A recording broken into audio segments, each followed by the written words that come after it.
Christine. Welcome to Book Talk. Today we are discussing the final book in Sarah J. Maas's Throne of Glass saga, Kingdom of Ash. I finished it. I finished this 1,000-page, 10-pound book, and honestly I've been having a hard time processing the fact that I finished it and it's over. I read it via ebook because I was traveling. I wanted to bring this and I literally could not fit it in my backpack, so I had to get the ebook. For some reason the ebook made it feel even less real when I got to the end because I wasn't holding it, feeling it, and seeing the end happen. But I read the end all the same, and damn. First off, I just want to say, how could you read this book without Tower of Dawn? How? You missed so much if you didn't read Tower of Dawn. So much amazing stuff. You don't even know Irene! You don't even know her if you didn't read Tower of Dawn, and Irene is a huge part of this book. Antika is a huge part of this book. The Coggin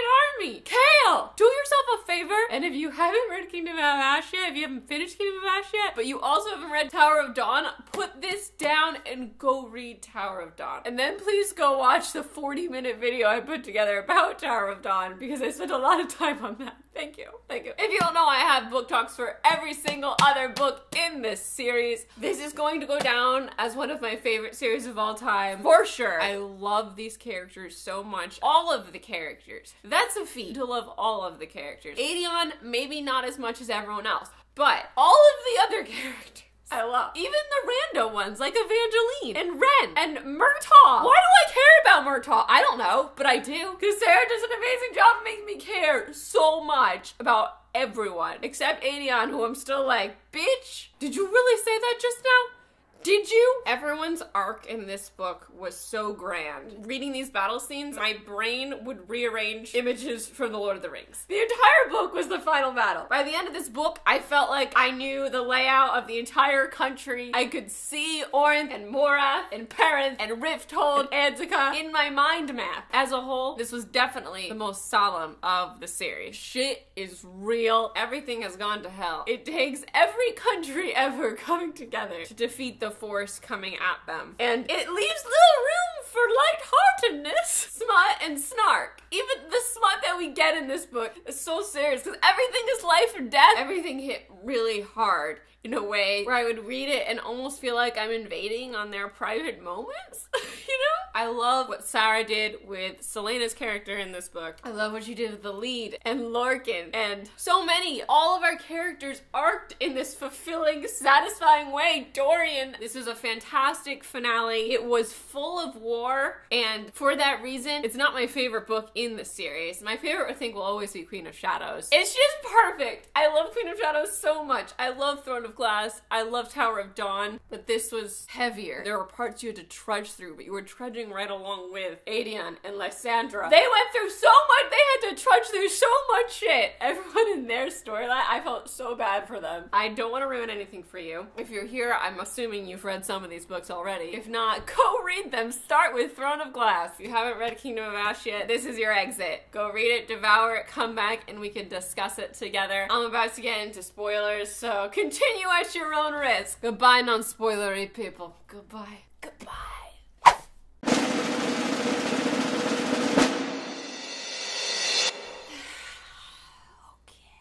There are so many things to talk about. I'm not gonna get to all of them, but I'm gonna try. So the book starts and Aelin is trapped in an iron box. How hard was it to read the chapters with Aelin in the box? I couldn't believe how long the box lasted. Every time I went to her point of view, I was like, please, please escape the fucking box. It burned. Everyone felt trapped without her. Aedion and Lysandra. Lysandra's off pretending to be her. We know that she could never be her. They really didn't think this plan through far enough. She's just like, yeah, pretend to be me. Sire children with Aedion. It's gonna be great. It'll be fine. You just have to look like me. No, you have to have intense magical fire powers to wipe away the vow. That's a big part of why they like you. How did that not enter your mind? When we finally got to that chapter where she heard her mom's voice and she just kept repeating, you do not yield, and pounding the box, and we go to Rowan and they feel this surge of power. My heart, my tears. I cried so many times in this book. There were so many very emotional moments, particularly with Aelin because she was in such a hopeless, desperate place. That scene when she finally escaped was epic. We were like at least 20% into the book when she escaped. Those moments directly afterward when she couldn't get off the shackles and she couldn't get off the mask and she just kept yelling, "Take it off!"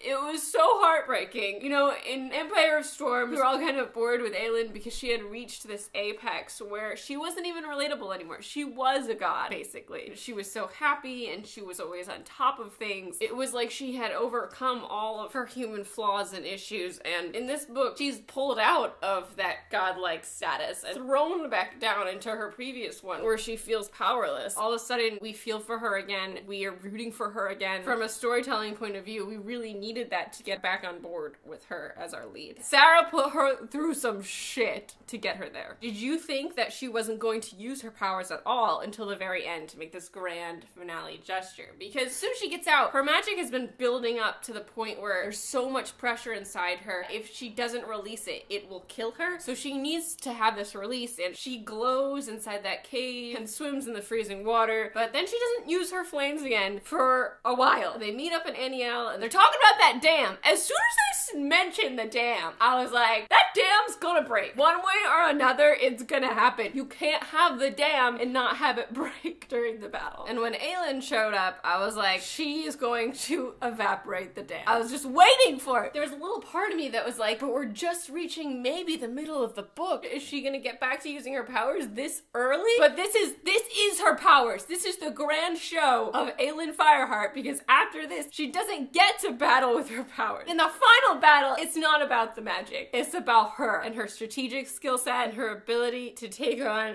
anything that comes at her. It's hard to pinpoint why, but I had such a hard time taking notes while reading this book. I think, again, it has something to do with the gravitas and the seriousness of everyone's storyline. The entire beginning chunk of the book was hard to get through because of Aelin's situation, and I would look forward to seeing Dorian, and then we find him and he's so serious. My poor baby. I missed Dorian before he knew he had to sacrifice himself to save the world, because now everything's so serious. The whole first, I want to say 60%. Every time we went to the witches and Dorian, I'd want to put down the book, which is not what I'm used to doing around Dorian. He's my favorite. I want to be around him all the time. But now he's going through so much, and it's bringing out this other side of him. It's not a dark side per se, but it's not a light side. There's a Stygian spider that they bring along with them, Serene. And we all know it's a giant bad idea risk. But we do it because Dorian's gonna keep an eye on her. And they're constantly talking about her. Dorian can just snap anyone's